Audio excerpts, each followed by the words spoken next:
Fast Scooter showroom Vespa Matic Second yang saat ini sudah jadi yang terbesar di Republik ini. Wah, dang nih, serepublik ini. Se-Republik ini.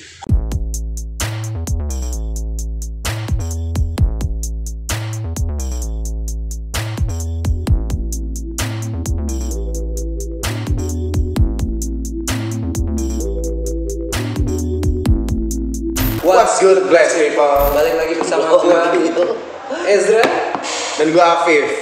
Sekarang kita kedatangan tamu nih, bro. Yo, sebenarnya bukan kedatangan tamu, kita bermain ke rumah Kita bertamu. Tapi lu tamu gua. betul. Jadi kita yang Tapi biasa tempat aja. gua, Iya.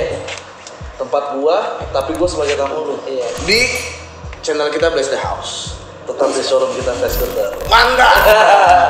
Tapi kalau misalnya lu udah masuk kamera ini, udah bukan masuk kamera, masuk screen ini, lu berarti ada tempat kita. Iya, Ini udah beda dulu. Siap. Berarti Mungkin gua tamu lu. Lu membawa ambil rumah lu berarti. Oke. Ya, siapa yang mau tamu? Ya, kita berantemnya kita udah siapa tamunya di belakang. Oke, sekarang kita ada di Fast Scooter Man. Ini perkenalan diri dulu, Pak. Bapak ini Oke. siapa sih? Siapa sih? Gua Amos Ivan selaku owner dari Fast Scooter. Gokil. Iya, Ini Siapa kekurangannya? ya, owner ya kan, lo tahu title-nya owner ya. Jadi kita sebenarnya udah sering approach dia ya. Tapi memang orangnya belusukan gitu kayak. Sombong. Oh, sombong. Oh, bukan sombong, sorry. Sibuk. Oh, sibuk. Itu lebih tepat. Nggak biasa kayak gitu. Itu. Nggak biasa kayak gitu, Bro. Lu usaha, lu sibuk, dikira sombong. Dikira sombong. Iya betul. Padahal orang nggak tahu di balik itu kita ngapain ya. Iya, di balik itu lu pusing nih, gitu. Betul. Iya. Kucing banget kalian. Makanya jangan kata orang sibuk itu sombong, karena kalian nggak pernah kerjaan. Marah. Oke, Mas, gue mau nanya, Fast Scooter itu apa sih? Fast Scooter showroom Vespa Matic Second yang saat ini sudah jadi yang terbesar di Republik ini. Wah, dang nih, serepublik ini. Se-Republik ini. Kok bisa lo bisa bilang serepublik ini? Iya betul. Berdasarkan apa? Berdasarkan apa nih? Jumlah stok terbanyak, jumlah laku terbanyak, Oke. pelayanan after sales terbaik Oke. yang pernah ada dan selalu ada. Mantap. Betul banget. Itu apakah ada lembaga atau apapun itu yang ngeriset itu ada datanya mungkin? Datanya kan tentu dari kan penjual Vespa second itu kan banyak. Oh gitu. Oh jadi kita sharing gitu. Lo ada dalam circle itu. Sehingga kita bisa menilai jumlah. Lo mau compare. Benar bisa. Itu valid juga. Valid. Terus di Fast Scooter ini selain lo sebagai showroom ya kan, pelayanan lo apa sih di Fast Scooter? Jadi lu bisa cari Vespa Matic Second di tempat ini. Yang baru kan biasanya inden. Iya. Nah orang males beli inden, akhirnya dia datang mencari second. Oke. Yang kedua, setelah dia beli, dia nggak perlu pusing mikirin servis di mana karena kita udah sediain juga after salesnya, tempat servisnya. Oke. Dia juga nggak pusing kalau mau modif kemana, kita juga ada tempat modifnya. Custom. Kalau mau tunggu servis sambil modif, sambil ngopi, sebentar lagi kita juga buka coffee shop. Sebuah ekspansi yang sangat apik. Sebenarnya ini adalah Dari Bung Amos. sebuah industri kreatif yang Ya terjadi. betul. Memang sekarang industri itu sekarang ya begini, ya kan? Kita anak muda, lo bikin ibaratnya one stop shop lah ya. Ya, Gitu itu kan. tepat. Dan gue nih di kiri kanan ini ada part-part racing juga dan part aftermarket buat Vespa Betul. juga lo ngadain juga ya. Betul. Itu emang buat pleasure orang gitu ya. Iya. Emang gue juga sebagai penikmat motor, gue pasti pengennya Vespa gue, misalnya gue beli Vespa gitu ya, dimodif gitu. Nah, betul. Tapi gue gak mau ribet gitu kan, dan lo menyediakan semua itu ya. Gue nyediain semuanya. Jadi dari orang yang belum punya Vespa, sampai dia punya Vespa yang paling baik, dia cuma temukan di Fast Scooter. Emang di belakang juga apa namanya workshopnya set antri bro. Dan buat gue yang main motor, workshopnya itu gue bilang clean, tapi Bisa. Mantap bapak. yang bikin berantakan itu bukan workshop ya, antriannya. Ngerti nggak lo? Tapi rapi sih. Tapi antriannya rapi, tapi jadi padat aja gitu ya. Iya benar. Nih lo setelah lo bilang tadi Fast Scooter adalah yang showroom untuk Vespa second terbaik, Terbesar di Republik ini.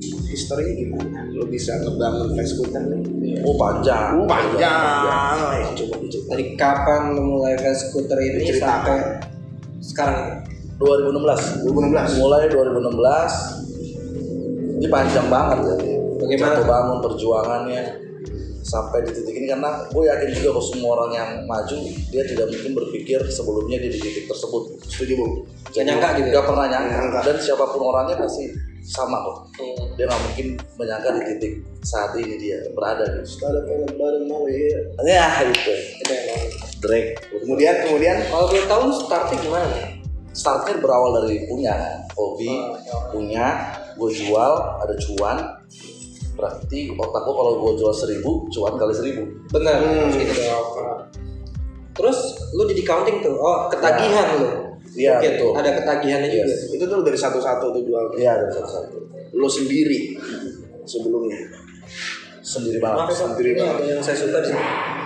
Itu juga udah saya lihat dari tadi. Oh, bagian tapi susah ya. Itu Kurang. Kopi. Bisa. Biasa kopi ya. Oke. Oke, dari satu-satu ya kan. Terus emang lo hobi Vespa atau gimana, Bro? Gue pribadi gak begitu hobi ya. Gak begitu hobi motor. Nah. Tapi gue hobi bagaimana target, Jual bagaimana developnya, mengembangkannya, bisnis dari yang gak terbesar jadi yang terbesar. Nah, habis itu sih. Berarti lu dari nggak paham banget Vespa sampai Harus paham. Harus paham. sampai belajar ya? Sampai belajar. Betul. Lo liat prospeknya seksi di Iya. Vespa, terus Ya, lanjutin betul kayak gitu.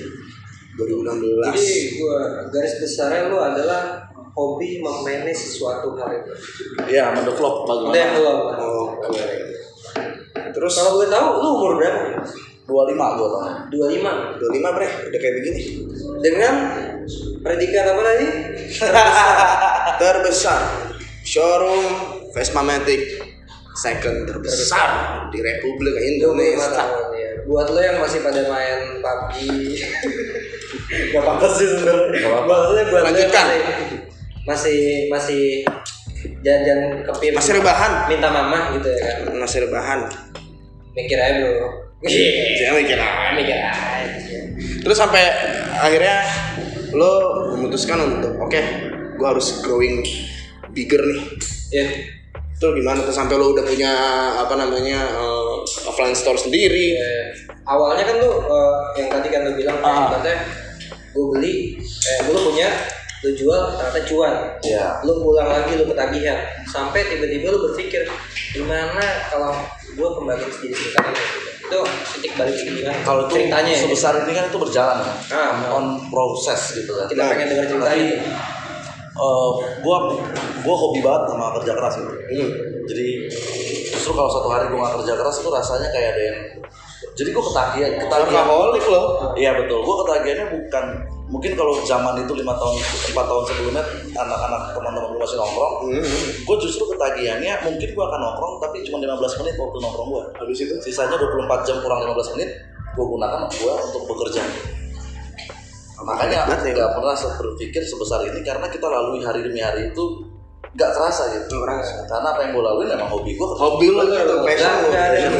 Passion. Betul. Passion Lu ya. suka dengan hal itu. Betul. Gitu kan. Dan kadang-kadang emang mungkin di beberapa tongkrongan itu lu bakal dicengin. Oh dulu gue parah nih. Nongkrong lo. Parah banget tuh. Sombong lo. Nah itu balik lagi tadi, lu sombong lo ibaratnya. Malah derajatnya di bawah sombong. Jadi di bawah sombong. Misalkan ngapain lu jualan kayak gitu nggak jelas. Terus ada juga teman dekat gue hari kerja ada liburnya. Apa namanya? Itu kalau diajakin nongkrong kita nggak bisa. Ngomongnya pasti selalu gitu kerja. Gue jadi balik kerja masih lu kayak gitu. Sementara kalau gue berpikir gue nongkrong, gue sudah tahu gue datang sampai gue pulang gue ngapain. Ngapain gue ngelakuin hal yang gue sudah tahu dari datang pertengahan pulang. Yang gue udah tahu, mendingan gue ngelakuin satu hal yang gue nggak tahu apapun, dapat pelajaran dan Belajar. Kadang-kadang lu tahu kalau nongkrongnya lu tahu ujung-ujungnya kan lu minum, abis itu ngobrol-ngobrol bacot-bacot basa-basi, abis itu diem-dieman main handphone. Abis itu ceng-cengan lagi, kan lu cabut aja. abis itu nanti tunggu jam 1 jam 2 cabut. Iya. Cabut terus lagi. Besoknya gitu lagi. Sehingga gue tahu kalau gue nongkrong dari gue rumah sampai gue pulang lagi gue tahu gue udah ngapain nanti. Nah jadi merasa boring gue untuk hal-hal yang terlalu gue ulang-ulang kayak gitu. Mendingan gue bekerja gitu, gue ketemu orang lain, gue dapat belajar dari orang lain. Mantep berarti mental lo dari dulu. Kalau yang tadi Drake, sekarang Blackpink. Look at you now, look at me. Si Blackpink emang. Sorry, dia. gue masih Blackpink. Nggak, tapi emang stigmanya solidaritas itu nggak bisa. Karena ini viewers kita anak muda lah ya. Iya. Stigmanya solidaritas itu nggak bisa diukur dari lu nongkrong apa enggak. Tapi ketika lu bisa bantu orang apa enggak. Mendukung, membantu dan support, ya support itu. Misalnya kalau misalkan kayak lo lebih ditanya lebih thorough lagi lo, nah ada apa nih lo pengen usaha begini tuh gimana? Lebih baik kan, lebih enak begitu daripada dijudge ya nggak sih? Betul. Iya. Oh, prospek parah banget tuh. Prospek gimana? Mending ada teman sharing gitu kan, jadi orang ada yang ngerti gitu. Tapi dulu enggak ya, kadang ngecengin semua ya. Rata-rata ngecengin. Karena orang itu kan menilai kalau kita nggak pernah ada waktu untuk nongkrong gitu. Sementara ya waktu luang aja ya, setelah gue lagi ambil motor lewat 15 menit cabut lagi, kan besok pagi gue harus ngambil motor lagi atau jual lagi. Oke. Terus sekarang mereka ke lu gimana? Ya sekarang akhirnya jadi merapat lah, akhirnya jadi teman baik juga. Masih tetap dari dulu sampai sekarang masih teman baik. Cuman di situ poinnya gue menjawab bahwa perjuangan gue ini membuat lu takjub di kemudian hari, karena lu nggak akan pernah ngira di otaknya dia gitu, pasti tidak pernah terlintas bahwa Amos Ivan yang dulunya miskin sekarang ya masih biasa-biasa aja gitu. Growing. Seperti inilah. People selalu tumbuh, orang selalu tumbuh makin. Dan itu gue suka banget sama gaya lu, karena emang gue juga sempet cengin waktu gue ngilang kerja, jujur. Nah stigma itulah yang harus dihancurkan lah sebenarnya. Iya, jangan ya nggak nongkrong tuh akhirnya. Lu kan nggak tahu kepentingan lu nggak tahu kepentingan misalkan Amos cabut untuk apa. Betul. Jadi lebih baik sharing gitu. Benar. Balik lagi ke motor, kan sekarang lagi pandemi nih. Ya nggak? Bisnis ini terganggu. Puji Tuhan sih, gue nggak pernah terganggu. Justru anehnya penjualan gue malah naik banget di pandemi ini. Wah kenapa ya? Kenapa tuh ya? Dari kacamata lu kenapa? Dari kacamata lu kenapa? Kacamata gue nih. Iya, kacamata gue. Karena segmentasi yang gue jual ini hobi. Oke. Nah, pandemi ini menurut gue akan berpengaruh ke orang yang segmentasinya menengah ke bawah. Oke. Tapi orang yang settle aja, is okay gitu. Nyatanya dia masih bisa beli Vespa. Malah nekunin hobi jadinya. Betul. Apa nih yang mau gue boring, akhirnya dia buang-buang beli Vespa, hobi puluhan juta buat modif.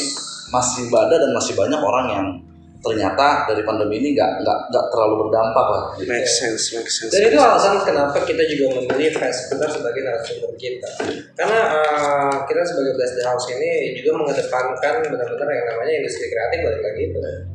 Lo mau mau konvensional gitu jualan tempe. Iya. Itu kan lo tau kan naik turunnya.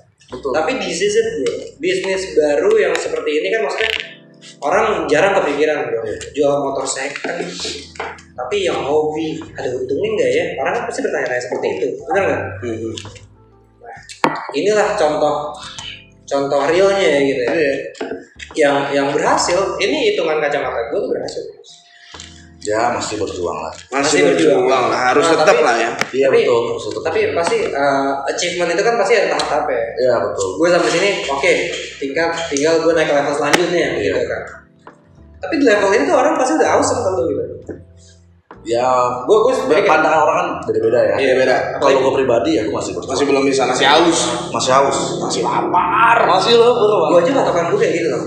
Di Depok nih ada tuh showroom kayak gini. Oh iya.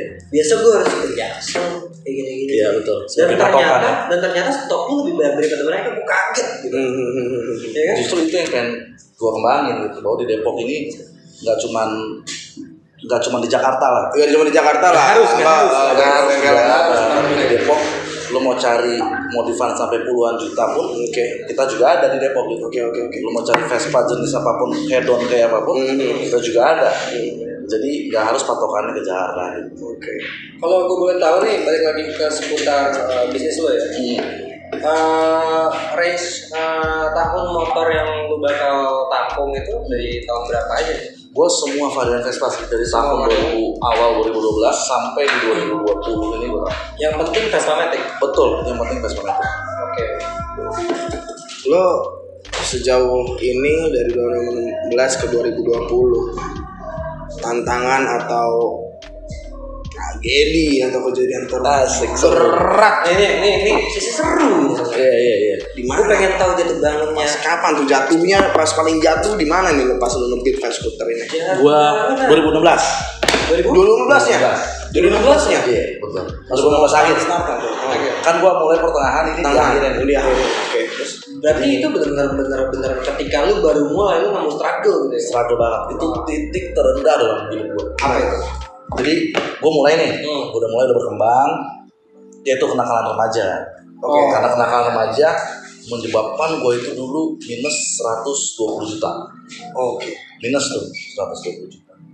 Makanya gue sempat berhenti jualan dan itu terlena tuh. Nah, karena kan orang miskin udah pegang uang dulu. Begitu maksud gue terlena. Betul. Baru dapat duit. Sebenarnya bukan dari miskin juga sih, kadang-kadang jiwa muda bro. Jiwa muda juga ini ngomong soal konsisten mungkin. Betul. Enggak, apalagi gue yang background ini yang betul-betul dulu kan sederhana banget. Sampai ya punya sedikit rezeki, tapi akhirnya kan karena didukung dengan jiwa muda juga, ya itu akhirnya menyebabkan gue minus gitu. Dan bagaimana lu recovery-nya? Nah, bangunnya itu ya dulu gue sempat putus asa banget. Karena bagaimana mungkin umur gue dulu masih 21 lah. Udah punya minus 127 juta. Iya, itu utang yang harus dibayar. Utang itu 127 juta. Tapi bukan kehilangan uang. Bukan kehilangan uang, tapi udah kehilangan uang plus ada utang. Harus mengganti. Itu berat banget bagi gue. Sampai gue nggak nongkrong 3 bulan. 3 bulan tuh hilang, semua orang nyariin gue. Nelfon WA. Sampai pada satu titik tongkrongan gue ke kampus gue.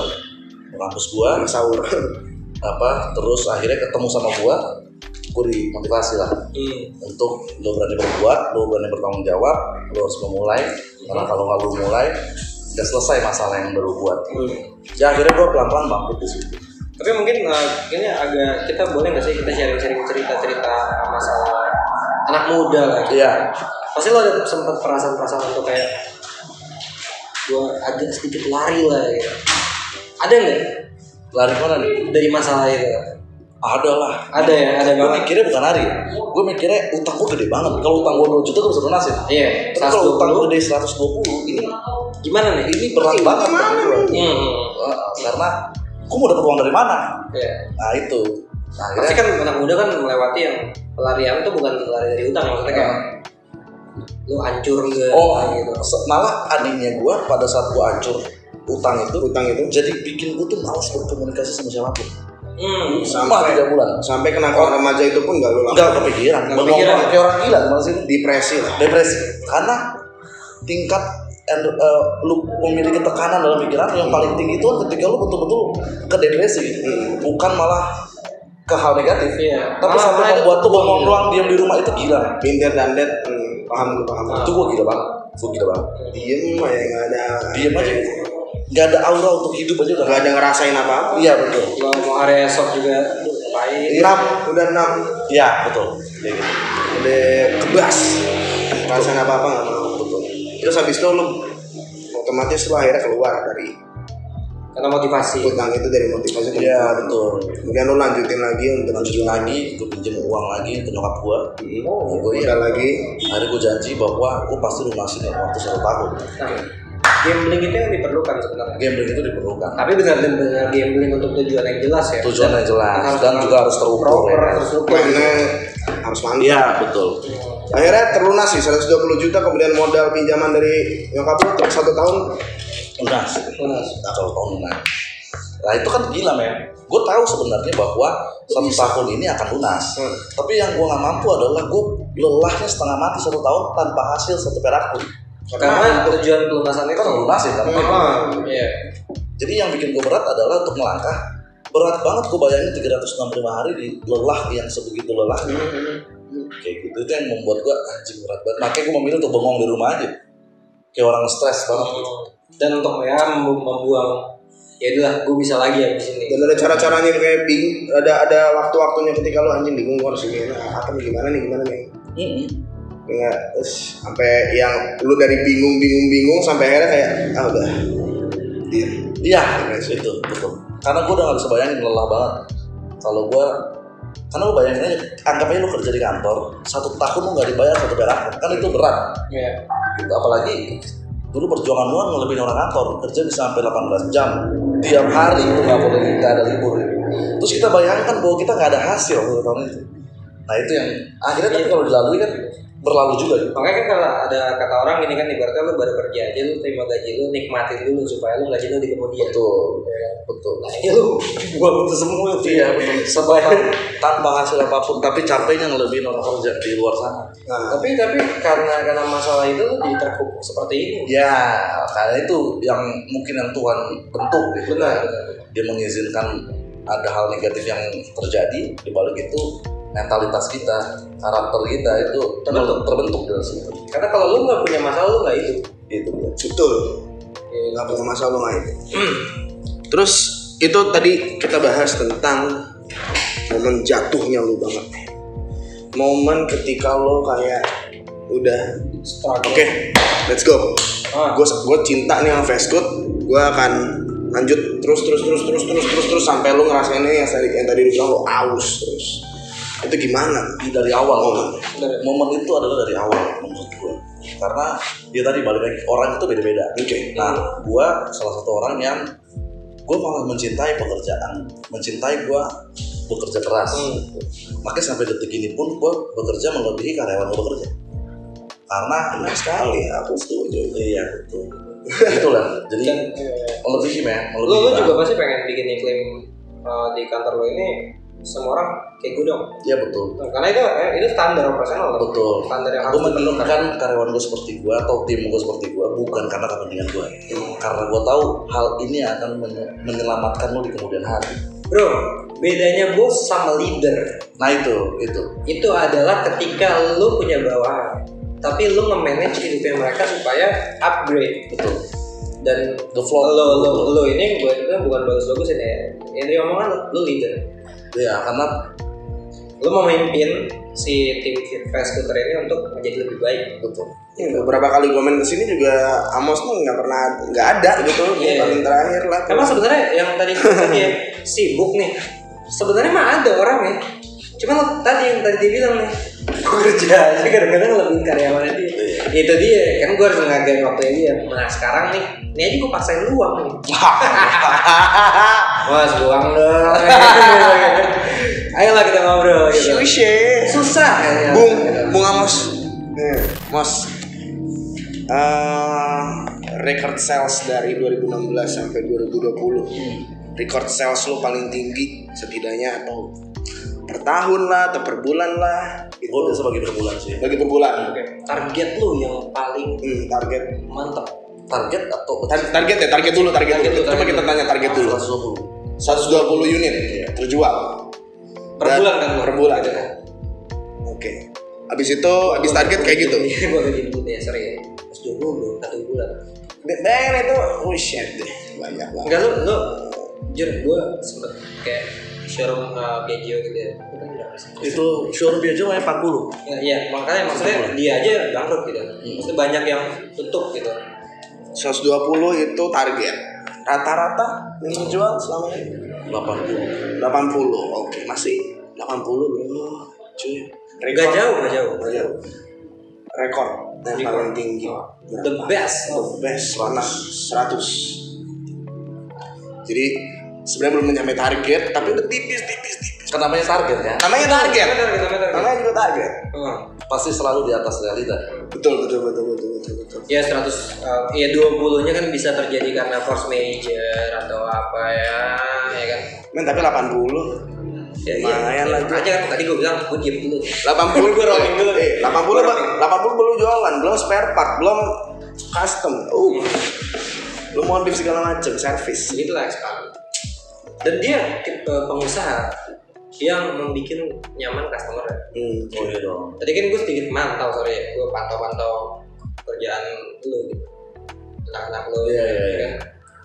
Sopan bener-bener sekali. engagement customer lu tuh bener-bener nggak putus setelah beli. Iya dong, gue mengutamakan sopan santun sih. Bener. Gue tadi lihat sama lo ya. Sopan santun. Emang bener sih. Ya namanya juga treatment ke klien ya. Iya, itu penting. Ke bayar.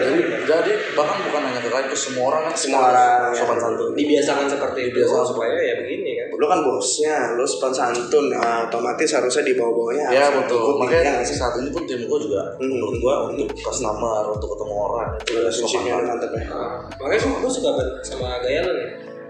Ibaratnya tadi ada customer kan. Ada customer datang nih, lu yang turun gitu kan. Iya. Lu ngomong sama dia. Gua kalau sebagai customer, gua beli motor nih, beli mobil lah gitu, apa beli anything gitu. Tiba-tiba bosnya atau owner yang turun, gua merasa dihargai banget. Jadi itu benar-benar gua ya rajanya di situ lagi. Iya betul. Dan itu membangun pemikiran yang gua kayaknya bakal ke Facebook lagi deh. Iya Itu dia. Itu dia.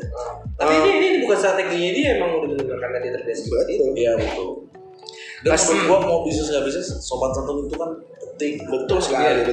Itu kunci. Menghargai orang. Betul sekali. Maaf, tolong, terima kasih dan sopan santun itu sangat kunci. Emangnya sedikit masukan gitu, karena banyak banget yang gue lihat nih, orang tuh baru usaha, untung jadi bos lah gitu ya, tapi ya udah kayak gitu, Gaya gitu ya. lepas aja udah, malah kayak man gue ya lu tau lah banyak yang kayak gitu kan. Ya pasti juga yang gue percaya Bung Amos ini sudah menjadi bos, tapi juga dia tetap belajar. Tetap belajar. Tetap belajar. Ya, Dengan lo sopan santun sama orang, lo belajar tentang orang. Yang paling susah itu kalau kita udah maju adalah apakah kita masih sama seperti sedia. Itu dia. Menjaga itu lebih susah dibanding meraih ya. Tetap loki, tetap membumi. Tetap membumi. Betul Karena sekali. yang buat hancur itu kan kita cepat puas. Betul sekali. Pasti Tamakan. Iya tamat. Itu pasti hancur. Sombong, merasa bahwa bos lu nggak usah ngapa-ngapain. Nah itu dia. di pertemanan kita kan pasti lo menemukan orang yang seperti itu. Ada yang seperti itu. Nah ini buat kalian nih, camkan baik-baik. Anjing, camkan baik-baik.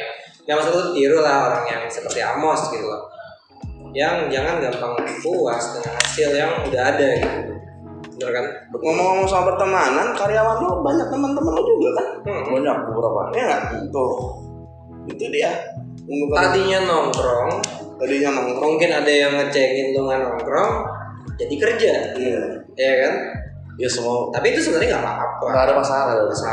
Gimana caranya lu memilih teman-teman lu untuk lu percaya untuk membantu lu di Facebook? Atau itu kan terlalu ini PW, mungkin terlalu jangan ke temen kali. Mungkin gimana cara lu standar lu untuk supaya bisa bekerja dengan lu itu harus seperti apa orangnya gitu. Gue standar sih nggak ada. Standar nggak ada. Lu lihatnya gimana? Penglihatan lu? Penglihatannya setelah dia hasil dari result. Oke. Result. Karena menurut gue nggak butuh bacot gitu. Yang penting hasil lo seperti apa. Hasil lo kayak Seperti apa niat kerja lu kayak gimana? Iya, belajar nggak usah terlalu banyak ngomong gitu. Oke. Tapi bukti nyata yang mau timbulin itu lebih penting daripada bacotan gitu. Sehingga ya itu gue memilih itu ya berdasarkan daripada result. Dia nggak kompeten, maka dia tidak pantas berada di tempat ini. Dan beberapa teman-teman lu juga lu udah pasti udah paham lah maksudnya etosnya dia. Apalagi kalau teman. Apalagi teman. Paham banget. Begitu kan teman nggak peduli setan gue. Maksud gua ya betul. Bisnis teman-teman. Yang gue mau sampaikan adalah ketika yang gue tahu karyawannya Amos juga, kebetulan teman-temannya Amos juga, mulia sekali Anda membukakan rezeki kepada teman-teman Anda, mulia sekali. Ya nggak artinya kan itu. Tapi ada nggak maksud gue kayak? Iya betul. Tapi artinya gue di titik ini pun karena Tuhan yang bantu gue.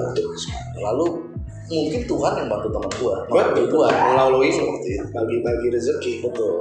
Damn bro. Shit bro, lu this real wise man. Deep.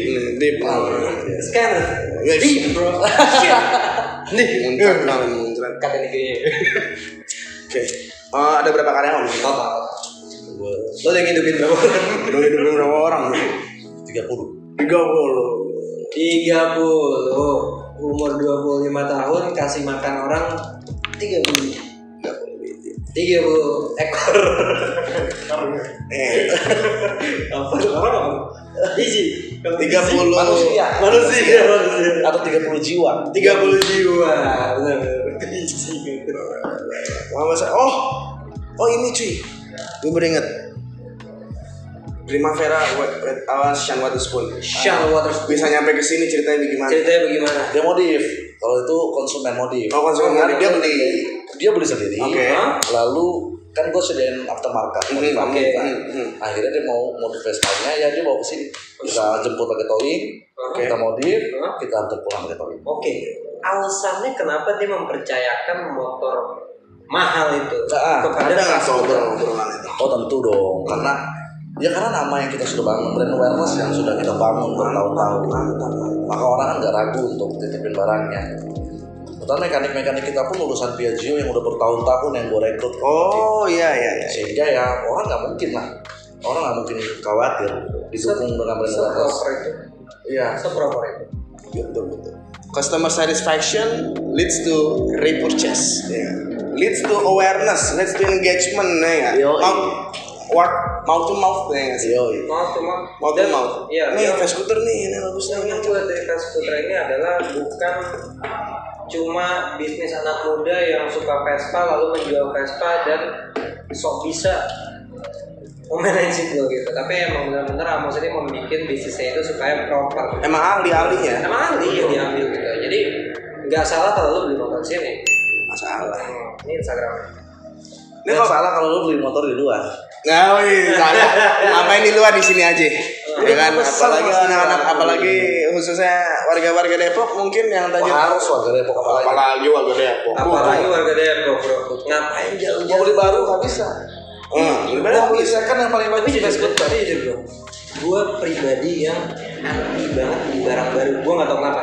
Kilometer nggak jadi masalah buat gue. Asal tuh barang, ibaratnya kalau gue beli online, yang manage-nya oke. Bener. Nah, berhubung dengan itu, gue mau nanya ke lu nih. Gimana sih motor masuk ke lu dan apa aja supaya yang lu lakuin ya? Supaya itu motor ketika nyampe ke customer lu, komplain mungkin ada tapi lu minimalisir. Betul. Proses apa aja? Ini juga poin yang nyebabin kenapa Vescooter jadi yang terbaik. Nah coba dong. Karena betul, karena berbeda konsepnya menjual motor sembarangan sama di kita tuh beda. Kenapa? Karena Vespa pertama kali masuk ke tempat ini untuk dijual, dia masuk yang namanya quality control. QC satu-satunya yang punya quality control di penjualan second Vespa hanya Vescooter. Dan nggak sembarangan quality control. Kita dicek oleh mekanik Piaggio yang sudah 7 tahun di Piaggio dari ujung ke ujung sehingga memastikan bahwa barang ini betul-betul perfect condition diterima konsumen. Jadi orang yang terima pun dia tidak mungkin ada resiko seperti beli barang second random ke tempat lain. Itu juga yang sering gue sampaikan ke konsumen bahwa beli random itu terlalu beresiko. Karena itu untuk membangun kepercayaan. Betul banget. Dan buat di satu sisi buat lo juga jadi nggak ribet, nggak ada komplain. Iya betul. Tapi ada nggak komplain? Kalau komplain itu pasti. Karena hukum peluang namanya. Lu jual 100 tidak mungkin 100-nya perfect mau pakai cara apapun itu. Gitu artinya kita kan nggak tahu, misalkan orang pakai kita udah cek perfect, tiba-tiba akinya bermasalah. Kita udah cek tegangan aki dia nggak ada masalah di sini, ternyata di orang masalah. Namanya mekanisme. Betul. Yang penting after sales kita setelah dia bermasalah, apa pelayanan kita setelah itu? Apa mau didiemin, apa mau dijemput motornya, itu pilihan. Itu kalau Vescooter memilih untuk memberikan pelayanan terbaik. Damn bro, mantap. Nanti juga bakal kita kasih lihat ya proses-proses ini gimana ntar ya. Kayak gimana nanti cekidot aja lah. Kalau untuk sekarang nih mas, lu ada target kayak pengen bikin bengkel racing gak sih? Karena gue juga pribadi gue bikin motovlog ya. Dan Vespa nih lagi in banget. Sama Aerox yang racingnya gitu. Ini persaingan tuh Aerox sama Vespa. Gue pengen tahu, pengen kasih lihat juga ke loyal customer lu. Kedepannya Vescooter akan kedepannya kita bisa layanin juga board up atau porting oldies itu kedepannya. Tapi untuk saat ini yang paling penting kita fokus dulu ke daily maintenance. Seperti itu. Balap itu bisa juga, tapi yang paling penting kan daily maintenance. Betul. Jangan sampai motor balap lu rusak karena lu nggak peduli dengan daily maintenance. Seperti Tapi akan ada ya. Akan ada. Udah ada di Pasti udah ada di plan ya. Di plan lu udah ada pasti kayak gitu ya. Mantap. Bro, di Depok kapan lagi lo nemu kayak gini gitu kan. Gua aja ibaratnya borap Mio gitu ya. Iya. Gua ke luar Depok gitu. Oh iya. Mio sampai keluar Depok. Keluar Depok. Karena emang langganan sih. Oh siap. Dan gak sepercaya itu gue sama yang di Depok. Oke. Nah, ini sebenarnya agak membangun stigma yang baru gitu loh. Ibaratnya yang gue dari postingan-postingan lu tuh customer lu sampai mana-mana gitu. Iya betul. Bukan orang Depok aja gitu, karena kan emang terbesar dan stoknya lu mau cari apa juga ada betul. ya kan. Maintenance lu layanin gitu kan, lu pasti ada garansi juga ya kan. Kita 1 bulan aja 30 motor keluar kota mah pasti ada. Pasti ada ya. Pasti Satu bulan tuh ya. 1 bulan. 30 ya minimal. Bayangin aja dia nggak pernah lihat motornya, dia nggak pernah tahu muka gue seperti apa, dia nggak tahu dia bakal ditipu atau enggak. Tapi setiap bulan atau sampai saat ini mungkin sudah ribuan orang beli di kita. Dan itulah kepercayaan yang ditimbulkan oleh Betul. Standar operasionalnya Amos di sini sebagai ownernya skuter untuk biar kalian itu ya kayak tadi ya lu percaya aja sama kita karena dia pun bisa mempertanggungjawabkan apa yang dijadikan promosinya. Betul. Gitu. Mos, motor apa yang paling mahal di sini sekarang, Mos? Yang mana, Mos? Ada sprint di belakang. Ada sprint di belakangnya. Udah full modifikasi. Mantap. Gue tahu. Coba modifikasinya gimana ya sih? Oh full barang brandednya full, Zerioninya full, Zerioninya full. bore up-nya full, harian aman IBK ya. juga kayaknya bukan pakai Polini. nggak pakai BRT itu. Ya. Biasanya kan juken-jukenan aja juga udah cukup gitu. Ini ada Polini. Benar. Gue tahu lagi harganya berapa. Berapa ya? 140 juta. Itu harga 140 juta? Ya. Di DM aja mungkin ada yang mau. Ya enggak? Iklan lu dari mana-mana soalnya gue lihat. 140 juta, kapan lagi dicek aja langsung datang ke skuter. Betul banget. Saya ngiler sedikit Pak ya tentang warnanya. Iya itu. Pricing maksudnya speed sama fashionnya enggak imbalance. Balance. Motor itu ya. Mantap sih. Tadi suaranya juga Lembut. Oh, Polini bro, Polini lembut. ini ya. Aku nggak paham motor sih. Tapi dari bisnis ini lu bakal ada kerjasama nggak sih dengan importer seperti kayak Polini atau? Kita saat ini sudah kerjasama. Oh saat ini kerjasama. Udah. Dengan Malosi Polini. Malosi Polini. Udah kerjasama. Apalagi? Jadi sebenarnya jangan ragu ya untuk iya dong. kesini dan lu dengan gampang. Mas gue mau order spare part ini dong dari Malosi atau Polini. Betul. Lu bisa mengadakan dengan Bisa cepat gitu ya. dari branded sampai non branded. Gue sediakan. Iya. Selain Polini apa lagi? Spare part yang Tony Scooter, Zerioni. Terus kita ada knalpot yang standar-standar ada Bestri, yang ya untuk Vespa, Bestri luar biasa banget lah. Jadi ya itu lagi bro, one stop shop gitu ibaratnya gue. Ibaratnya apa ya? Di kantor lo kayak di Google aja kita tempat tidur ada ini lo ya kesini ada apa aja gitu. Lo request Apalagi nanti ada kafe itu kan. Iya makanya itu dia buat nunggu ya. Ya betul. Maintenance gitu, Betul. atau ntar Kayak orang boring kalau nungguin Vespa ya, dia bisa ngopi dong. Iya benar. Jadi nggak usah kemana-mana. Betul. Ya kan. Sebelum mengaju ke pertanyaan terakhir nih Mas. Kira-kira ada nggak sih yang mau lu sharing yang belum sempat kita tanyakan? Kira-kira kepada kaula muda, kepada yang pengen start bisnis seperti lu, atau ya kepada orang-orang yang sebenarnya lagi struggle atau apapun yang lu alami, lu udah lewatin itu lah. Apa lo ada nggak sih share yang mau lu sharing, yang Normatif mau juga ceritakan tentang lu atau enggak pesan-pesan ke orang-orang yang mau start bisnis? Ya kalau menurut gua ini nggak melulu mengenai bisnis gitu. Oke. Jadi orang itu bisa berhasil nggak melalui bisnis pun bisa berhasil. Jadi entah lu semua yang mau kerja atau entah lu yang bisnis, lu yang saat ini tadi gue bilang saat ini bekerja di sebuah perusahaan atau dimanapun itu, lu bisa berhasil asal lu ngelakuin yang terbaik dalam hidup lu. Lu all out di dalam bidang lu all out di dalam apa yang lagi lu lakukan. Tetap hustle ya. Betul. Jadi kan nggak semua orang sukses itu berasal dari bisnis. Betul. Ada banyak bidangnya. Betul kan banyak banget masalahnya apa ya, memang tujuannya mungkin positif. Kalimat-kalimat motivasi yang bilang bahwa sukses itu pasti bisnis, kaya pasti bisnis.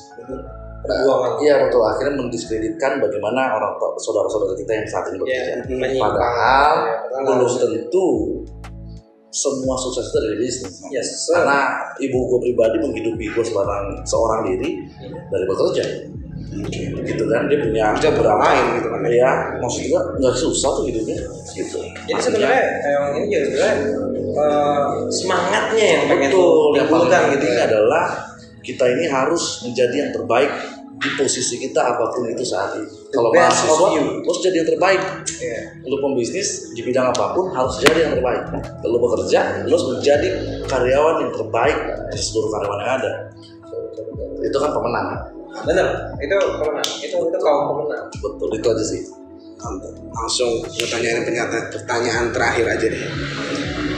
Tujuan akhir lo kira-kira kalau kita ngomongin goals untuk diri lu sendiri dan Vesputar. Untuk gua dan Vesputar. Goals gua akan lompat yang lebih tinggi lagi dari titik saat ini gitu. Apa seperti contohnya buka cabang. Yes, satu. Terus ekspansi ke bisnis lain yang selain dari vibe yang lebih seru. Oke. Lu mau belajar lagi, start from scratch lagi di itu bidang yang lebih lain daripada betul si Vespa ini. Betul. Karena gue tahu effort yang bagaimana kita nggak bisa sampai kita jadi master yang terbesar di satu bidang itu gue sudah lalui. Betul. Makanya gue pengen ngerasain juga di satu bidang yang gue tidak bisa menjadi master di bidang tersebut dan menjadi yang terbesar. Nah itu tingkat kepuasan itu jangan sampai udah gitu jadi. Betul. Karena tingkat kepuasan gue dari dulu nggak pernah uang. Belum pernah 1% pun terbesit dalam pikiran gue. Achievement diri gue. Gue beli fakta. Baik. Kita bicara fakta dari tadi. Fakta. Sorry. Seumur hidup gue baru beli sepatu 2 kali. Yaitu harganya 600 atau 700 atau 800 ribu. Seumur hidup gue yang gue udah punya uang pun baru beli 2 kali. Maksud sobat gue ya bukan tapi karena fokus kita nggak ke uang. Fokusnya ke situ. Gaya penampilan gue dari dulu dekil sampai sekarang dekil, nggak ada perubahan. Karena gue nggak fokus ke situ. Minimalism. Lu apply minimalism gitu. Saya bukan minimalism. Casual. Jadi orang tahu Amos yang nggak punya uang sampai Amos yang punya uang, tidak mungkin ada bedanya di situ. Iya. Dan dia tetap orang yang sama. Gue tetap orang yang sama. Nah, karena itu fokusnya bukan ke uang, tapi fokusnya ke kepuasan achievement kita. Lu kan udah punya, lu udah punya keyakinan bahwa ya gue nggak akan berubah gitu. Tapi pernah nggak sih ada di titik kayak, aduh gue takut gimana ya gue cara gue membumi terus, ada nggak sih kayak gitu? Atau memang itu udah naluri yang gue nggak pernah, maksud gue karena begini, menilai kesuksesan orang itu kan berbeda-beda. Betul sekali. Mungkin orang yang jauh lebih sukses dari gue melihat gue ini sebatang kara yang tidak nggak ada apa-apanya gitu. Atau mungkin sebaliknya orang di umuran gue, yang teman-teman gue ngelihat gue udah kayak apaan tahu gitu kan. Nah artinya sudut pandang orang ini kan beda-beda. Maka ngapain kita harus ngapain kita harus, maksudnya perspektif kekayaan itu beda-beda gitu. Gue punya lu pada aja main sama gue udah merasa orang paling kaya di dunia. Betul. Gue seperti itu. Gue punya teman itu kekayaan gitu.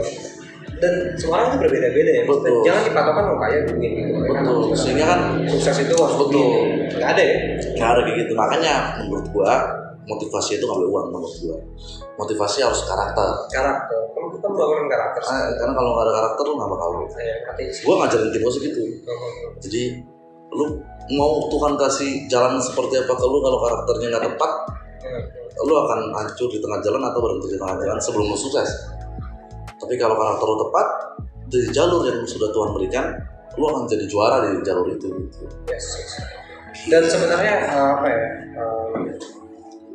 coba deh ngasih sama Tuhan itu adalah bukan dia nggak sayang sama lo, kan itu lo buat lo sebagai diamond. Betul. Jadi karena begini men, karena takutnya orang berpikir orang udah sukses itu kira-kira apakah udah enak banget hidupnya gitu. Oh ada lagi cobaan. Bahkan lebih berat. Nah, ini banyak orang kan nggak tahu. Banyak orang maintain bisnis nggak tahu. Nah bahwa orang yang udah sekaya-kayanya orang tetap dia punya problem. Yes, Tetap dia lebih berat mungkin. betul, dia punya masalah gitu. Mungkin porsi masalahnya berbeda sama porsi masalah yang lain. Tapi terlepas daripada itu, kesuksesan itu tidak ada nyambung-nyambungnya dengan adanya problem atau nggak adanya problem.